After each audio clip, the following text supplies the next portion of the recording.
I was sitting at that bar, just staring into my glass of Jack Daniels, trying to make sense of everything that had been eaten at me lately. There weren't any flashing red lights, no smoking gun, but deep down, I knew something was off. It was like a slow drip of small things, not enough to scream, "She's cheating," but just enough to keep me up at night. Every time I tried to push the thoughts away, they came back stronger. Was I just being paranoid? Was I dreaming up scenarios that didn't exist? Hell, I didn't even know who this supposed guy might be. But my gut, it wasn't letting me rest. This wasn't just one bad night. It felt like I'd been trapped in this fog for weeks now. I stared down at my drink, gave a slight nod to the bartender, and he slid me another double without me saying a word. He looked at me like he'd seen this story 100 times before. Guy sits alone, drinking heavy, lost in his own head. The bar was quiet. The kind of quiet that makes you hear your own doubts louder. A woman sitting nearby looked too dressed up for the place, chatting with some older guy who clearly thought he was winning her over. Everyone else looked like they were just waiting for a reason to leave. Then I heard her voice, cut clean through my thoughts like a buzzsaw dot. "Matt, what are you doing here?" I turned. It was Sophia. She stood there, rain-soaking her coat, her eyes fixed on me like she already knew the answer. I asked what brought her here, and she said she had a hunch I'd be in a place like this. Said she was worried about me. I ordered her a soda to keep things low-key. We waited till the bartender turned his back before we talked. There was tension hanging in the air between us, old, unspoken stuff. Sophia had always been sharp, could read me like a book. She looked me in the eyes and asked what was really going on. I told her I didn't think anything was wrong, tried to fake it. But she saw right through that. She leaned in close and said, "Matt, I know. I know what's happening. And I think you do, too." I froze. I didn't want to hear it, not from her, not from anyone. But the look in her eyes said she wasn't going to let this slide. "Let's go talk somewhere more private," she said. So we moved to a corner booth. I tried to steer the talk off course with small talk, but Sophia wasn't playing. She told me I needed to be honest, not just with her, but with myself. She reminded me how long we'd known each other, how we'd always had each other's backs. See, Sophia's my sister-in-law. Her older sister, Emma, and I've been married going on 5 years. Me and Sophia? We always got along, sometimes too well for Emma's liking. Emma and I started dating in our 20s. Married young, had decent jobs, built a stable life. I thought we were solid. But now? Now it all felt like a lie. Sophia reached out and held my hand. Her voice trembled as she said it straight. "Emma's been seeing another man, Matt. I hate to say it, but I think you already know." It was like getting punched in the chest. My brain tried to deny it, but the pieces started clicking together. I asked Sophia how she knew. She said it started with a phone call a few weeks back. Emma got a call while they were hanging out, and she left the room to take it. Weird behavior, especially between sisters. Sophia checked Emma's phone later. No lock on it. The call was from a guy named Robert. Name didn't ring any bells for me. But Sophia did some digging and found out he was an old friend, someone Emma knew before she met me. They'd reconnected online and started talking again. At first, it seemed innocent, just some messages here and there. But now, Sophia was sure it had gone further. They'd met up at least 3 times in the last 2 weeks. Lunch twice, dinner once. Sophia had even heard it from a friend who worked at Emma's office. It lined up with the times Emma said she had seminars or late meetings. Last week, she came home after midnight, claimed it was a work thing. No affection. Just a quick shower and into bed. Now, all I could do was sit there, crushed. I felt like the walls were closing in. Sophia warned me not to do anything stupid. Not yet, anyway. I nodded. But inside, something was building. Something that wasn't gonna let this slide. The truth hit me like a punch to the gut. There was no closeness between us that night. Emma came home late, didn't want to talk much, went straight to bed. I laid there, staring at the ceiling, thinking about everything Sophia told me and what it all meant. Each piece of information felt like another nail in the coffin, the kind you can't unhear or unsee. I slammed my glass down on the table. My blood boiled. "To hell with all of it," I muttered. Sophia reached out, clearly worried. "Matthew, what are you going to do? Don't do anything reckless. You don't want to end up in jail." Her words cut through the anger fog just enough to make me stop and think. She was right. As much as I wanted to drive across town and settle this with my fists, that wasn't the play. Not yet, anyway. "Is she with him right now?" I asked, my voice low and shaking. Sophia nodded slowly. "Yeah, she is. That's why I came to find you. I figured you deserved to know the truth. I clenched my jaw so tight it hurt. My fist slammed down on the table, loud enough to turn heads. The bartender gave me this half-smile like he'd seen this show before. Do you know where they are? Not exactly, she said. But I'll meet up with my friend again tomorrow. I'll get more info. I know the guy's married and has kids, just don't know where he lives yet. I'll find out. I reached across the table and gripped her hand tight. Thanks, Sophia. I mean it. I know this isn't easy for you either. She gave me a look full of worry. What's your plan, Matt? I'm not going to go off half-cocked. Not yet. But once I've got the full picture, once I know exactly what I'm dealing with, they're both going to pay. That's a promise. I downed the rest of my drink and caught the bartender's attention. One more round. Sophia wanted to keep talking, but I held up my hand. We waited until the drinks arrived. Keep the change, I told the bartender. He nodded. Not a skin questions. How long before you talk to her? Sophia asked. Tomorrow. I'll make some calls. Lock down the finances.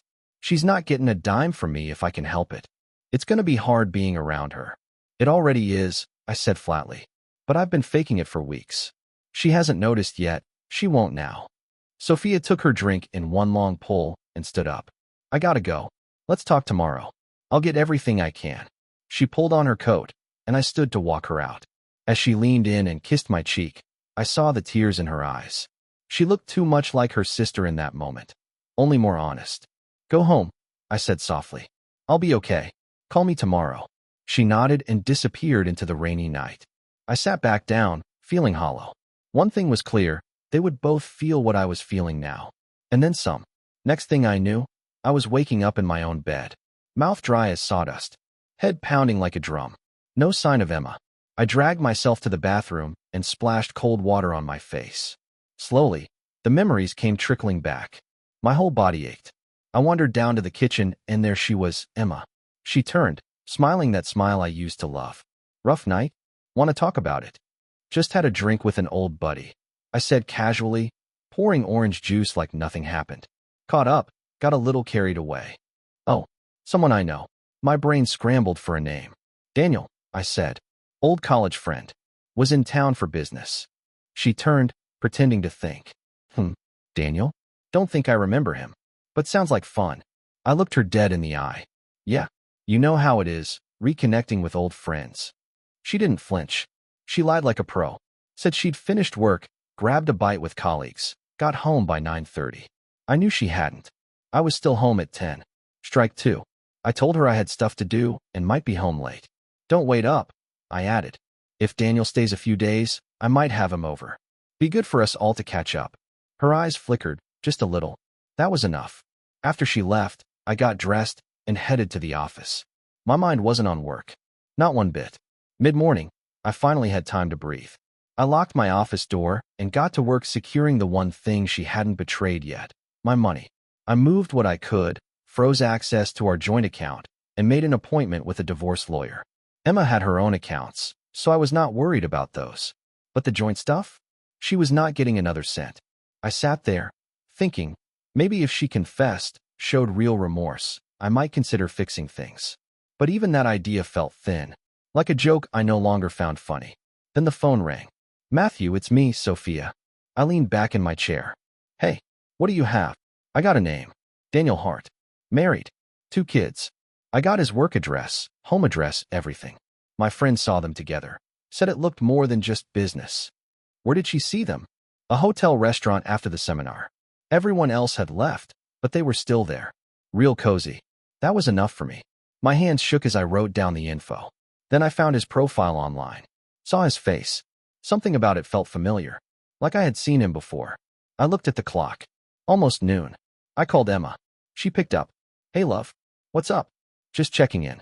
Wanted to see if you had time for lunch. Oh, I wish I could, she said sweetly. I have an appointment in 30 minutes. Oh yeah? Who with? A new client. Mr. Hart. Her words hit like a hammer to the chest. I held the phone tighter. That sounds great, I said, trying to sound normal. Anyway, have fun. We'll catch up later. I love you, she said. I hung up without responding. I sat there, boiling. Hands clenched. Jaw tight. That was strike 3. This was not just betrayal, it was a war. And I was ready to fight. Emma, we really have to run, she said. forcing a smile as she pulled Daniel toward the waiting taxi. Sophia just stood there watching them go, catching her sister's eye one last time before the car rolled away. Back in my office, I sat at my desk, chewing through a thick slice of meat pie. Every bite grounded me as I mapped out my next steps. Sophia had confirmed Emma left her office. I'd already taken care of the joint account. The locksmith was on standby. My lawyer was ready. The first piece of the plan was set to fall. I remembered something my dad always said: don't overcomplicate it. Just hit hard, hit clean, and make it count. For too long, I'd hesitated. Not anymore. That evening, Emma walked through the door like nothing had changed. Still beautiful, still put together, like she wasn't sneaking behind my back. As I moved in to kiss her, I caught the faint trace of a man's cologne. Not mine. She caught my expression, but I said nothing. Just kissed her cheek and turned for the door. Where you headed? Everything okay? She asked, voice light but careful. Yeah, just gotta sort something out. Heading over to Noah's. Poker night with the crew. Won't be too late. I shut the door and left. I pulled up to Noah's place. He met me in the garage, always his favorite spot. Noah and I go way back. He's got a bit of a record, ran into the law more than once, but the guy's loyal, tough, and built like a brick wall. Former cage fighter. Standing over 6 feet tall and all muscle. When I called him, he didn't ask a single question. Just said, tell me what you need. In minutes, we were suited up, black overalls, gloves, ski masks. No words needed. We slid into a beat-up sedan he borrowed for the night. Nothing flashy, just a car no one would look at twice. We rolled across town, slow and steady, headed for the address Sophia had given me. Daniel Hart's house. A single light glowed inside. We parked and waited. Soon enough, the door opened. There he was. Same guy from the photos. Daniel climbed into his car and pulled out of the driveway. We followed from a distance. He ended up at a driving range. Routine, Sophia had said. He went every week. And there he was, setting up his bucket of golf balls. We stayed in the car, windows cracked. Kenny Rogers hummed quietly through the speakers. Noah reached over and turned the volume down, his jaw clenched. We waited, watched. As the lot emptied out and Daniel started heading back to his car, Noah stepped out, quiet as a shadow. Daniel was placing his clubs in the trunk when Noah struck, fast and brutal. One blow to the jaw, another to the gut, then a few more down low that took the wind out of him. He went limp. Noah shoved him into the trunk, shut it, and walked back like nothing happened. I drove us out, slow and calm, like we had just finished dinner somewhere. No one noticed a thing. Clean, Noah muttered as he peeled off his gloves. No cameras, no witnesses. You're a good man, I said. I owe you for this. You've had my back for years, he replied. Just returning the favor. We headed back to his place and joined the rest of the guys for poker. No big stakes, just cards, beer, and quiet support. They all knew something was going down. No one asked questions. They just gave me space to breathe. A little after 1 a.m, I came home playing the drunk act perfectly. No, I had one of the guys drive my car back. Emma was waiting, arms crossed, pretending like everything was fine. Why are you still up? I slurred, wobbling slightly. Told you I might be late. She narrowed her eyes, scanning me. I collapsed on the couch, tossed my jacket in the general direction of the coat rack, and missed. The guys dropped me off, I muttered. Too much to drink. They were worried. I glanced at her, face blank, eyes wide. She wanted to say something but held back. Is there someone else? She finally blurted. You've been distant. Weird. I gave a lazy chuckle. All in good time, sweetheart. Just a rough patch. It'll be over soon. She was frustrated. I could see it, but I gave her nothing. We went to bed. I pretended to knock out the second my head hit the pillow. She lay there, waiting for me to talk. I gave her silence. The next morning, she was up early. I dragged myself downstairs, still playing the hungover husband. Morning, babe. You got anything for this headache? She tossed me some painkillers. I took them with coffee and orange juice, acting casual. Her phone sat on the counter, screen face up. I caught her watching me closely. I reached for it. It's almost dead. You better charge it. Wouldn't want you missing any messages, I said, handing it over. Her face twitched just enough to confirm the panic. She wasn't expecting that. I left to get dressed. I could feel her eyes following me. She must have been wondering if I knew. If her little secret had slipped out. She figured Daniel was just a fling. Some lunches. A few hotel nights. Nothing more. What a joke. I skipped the goodbye kiss and slipped out the door. She called after me, but I waved and smiled like everything was fine. Later that morning, I decided to have some fun. Sent her a message. Sorry if I've seemed off. Just a lot on my mind lately. It'll all be sorted soon. Love you. I kicked my feet up in my office chair, waiting. After lunch, Sophia called. Matthew, something happened. What is it? Daniel Hart was found this morning. In his car. In the trunk. Beaten up bad. One of the golf course guys found him. I paused. Emma tell you that? She did. She's shaken. I stayed quiet a beat. Then said, sometimes these things happen. But we shouldn't dwell on it too much. Sophia was silent. She knew I was hiding something. And I knew this was far from over. Sophia, you don't think you had anything to do with what happened to him, do you? She asked, voice low. I paused. He's bruised, banged up, and probably scared out of his mind. But no, I did not lay a finger on him. And to be honest, I do not consider it much of a loss. She exhaled. So how'd Emma find out? Apparently, she had a meeting scheduled with Daniel today. His company called and said he was in the hospital. The message came from his wife. Convenient, Sophia muttered. Maybe next time, it won't go so easy for them. I just smiled and said, accidents happen in the strangest places. That evening, Emma's car wasn't in the driveway. No note. Nothing. I called her. Hey, sweetheart. Where are you? Oh, she answered too quickly. I'm at the hospital, visiting a friend. I'll be back soon. Hope your friend gets better. I'll see you at home. I ended the call before she could say another word. About 30 minutes later, she walked in, looking drained. I watched her closely. How's your friend? Anything serious? She hesitated. No, not really. She just fell and got banged up. She should be home in a few days. I nodded and sipped my coffee. Then she tried to shift the conversation. Oh, by the way, one of our reps got attacked. Daniel, he wasn't seriously hurt. Looks like it was just a random thing. Nothing was stolen. Strike 4. The same Daniel she claimed not to know. She saw the change in my face, the moment of realization. She tried to backpedal, to gloss over her mistake, but it was too late. Her eyes went wide. She scurried off to change, probably expecting a call from him at any minute. I had to act fast. Things were escalating. Hey, I called out. I need to run out for a bit. Won't be long. I drove straight to Daniel Hart's house. A petite woman answered. Dark hair, worried eyes. Mrs. Hart? You don't know me, but we need to talk. It's about your husband. She hesitated. I'm Matthew Collins. My wife, Emma, is having an affair with Daniel. Her expression shattered. She stepped back and let me in. In the living room, I broke it down. I told her everything. That Daniel was in the hospital. That Emma had been sneaking around. That this wasn't just office gossip. It was real. I knew it. She whispered through her tears. I knew he was doing it again. She told me she was done. That she was filing for divorce. That he had burned his last bridge. Did this have anything to do with that beating he took? She asked, her eyes narrowing. I held her gaze. I didn't do it. But whoever did. Let's just say, I am not losing any sleep over it. I handed her the contact info for my locksmith and my lawyer. As I left, I realized this woman didn't deserve what Daniel had done to her. Neither of us did. 10 minutes later, I was walking through the hospital lobby. I rode the elevator to the 4th floor, checking the patient list for his room number. Daniel was alone when I slipped inside. He looked rough. Swollen face. Bandages. One eye closed. The other barely able to focus. You're having a hard time recognizing me, huh? I said as I stepped to his bedside. That's okay. Take your time. He looked up, confused. I smiled coldly and sat on the edge of the bed. This must hurt. You look like hell, Daniel. I grabbed the nurse call button and slipped it under the bed. Then I jabbed his ribs, light enough to pass off as playful, but sharp enough to make him wince. You need a hint? I leaned in, close enough for him to smell my breath. Emma. Does that name ring a bell? His eyes widened with recognition. There you go, I said.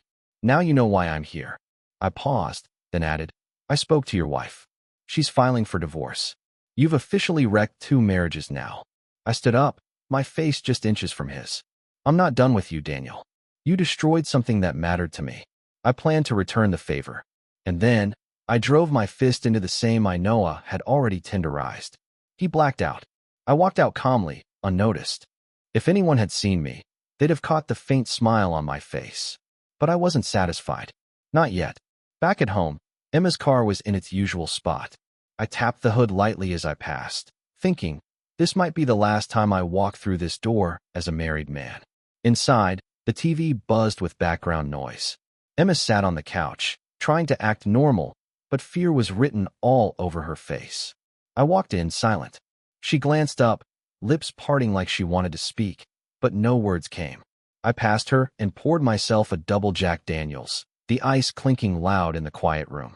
I sat down, drink in hand, eyes locked on hers. She tried to hold it together. I could see her shaking. Finally, she spoke. "Where did you go?" I took a slow sip. "I'll tell you, if you tell me where you were." She stiffened.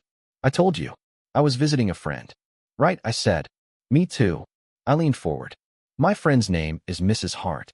Sound familiar?" Her eyes widened. Her facade started to crumble. "She told me a lot about you. About Daniel. Seems you two have been busy." Emma's voice cracked. "Matthew, I can explain." "Of course you can. It's never your fault, is it? It was just a mistake. Just physical. Just a fling." "I've heard it all before, Emma. It meant nothing. Please. I'm sorry." "No, you're sorry you got caught." I stood up and walked to the window. "You said it only happened twice. But I bet it was more. You planned it. You lied. You risked our whole life for that piece of trash." She started to cry. "We can fix this." "We can't," I said flatly. "I already called Sophia. She's coming to pick you up." "What? Where am I supposed to go?" "Wherever you want." "I do not care. Just not here." A knock came at the door. Sophia walked in, took one look at her sister, and sighed. "How'd it go?" she asked quietly. "Just get her out of here. Please. I can't look at her anymore." Sophia packed up Emma's things. Suitcases filled and zipped. In 10 minutes, she was out of my house. But not out of my life. Not yet. That part would take time. I stepped outside to the backyard where the fire pit blazed. I tossed in the last of Emma's things, her scarves, her framed photos, her notes. They curled and blackened in the flames. As the fire swallowed what was left of our life together, I raised my glass and whispered to the flames, "Damn you." Then I finished the bottle and let it fall into the fire. Let it all burn.